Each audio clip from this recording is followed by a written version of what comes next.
حضرت عباس کو ایک ہی دفعہ کا یہ علم جو ہے وہ علمداری دے گیا. جو خیمے تھے نا 2 محرم کو، اس کا ذمہ جو تھا یہ علمدار کو تھا، عباس کو تھا. عباس نے سب سے پہلے اپنا خیمہ لگایا. اپنا خیمہ لگانے کے بعد تاکہ کوئی بھی اس خیمے سے آگے نہ جا سکے، پھر اماموں کے خیمے لگے. پھر اماموں کے خیموں کے بعد یہ خیمہ گاہ آج بھی موجود ہے.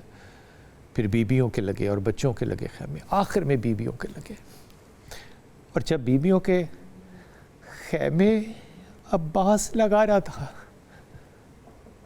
مجھے لگتا ہے عباس کو علم تھا کہ حسین نے اپنی بہن کی کلائیوں پہ بوسہ کیوں دیا تھا.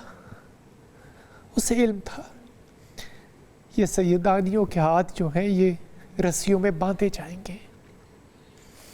اس لیے جب وہ سیدزادیوں کے خیمے لگا رہا تھا تو وہ اونچا اونچا درود پڑھ رہا تھا، اللہم صلی اللہ، اللہم صلی اللہ محمد وآل محمد. علم ہوگا 2 محرم کو وہ خیمے جو عباس نے لگائے،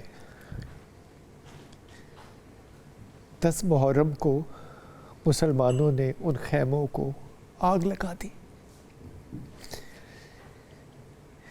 اور ان خیموں میں سے بچوں کی چیخیں، عورتوں کی چیخیں نہیں، بچوں کی چیخیں.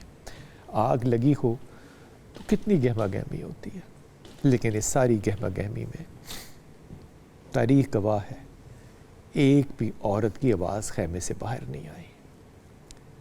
اگر آواز باہر آئی تو وہ بچوں کی چیخوں کی آئی، ان بچوں کی چیخوں کی جو اپنے باپ کے سینے پہ سونے کے عادی تھے. ہائے کمال کیا مسلمانوں نے. عباس کے لگائے ہوئے 2 محرم کے خیمے 10 محرم کو ہم نے جلا دیے.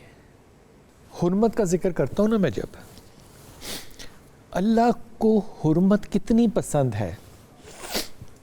جنت و دوزخ خدا کا بس ہے، جس کو چاہے دے، جس کو چاہے نہ دے.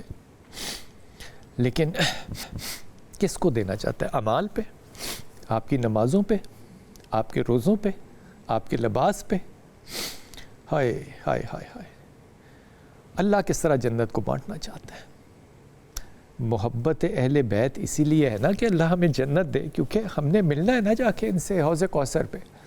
اور جب حوض کوثر پہ ملیں گے انشاءاللہ تعالی تو اللہ کا رسول پوچھے گا تو ضرور ہم سے کہ میری اولاد کے ساتھ تم نے میری بات کیا کیا. پوچھے گا. ظلم نہیں، شہادت نہیں، دلوں کے راز پوچھے گا.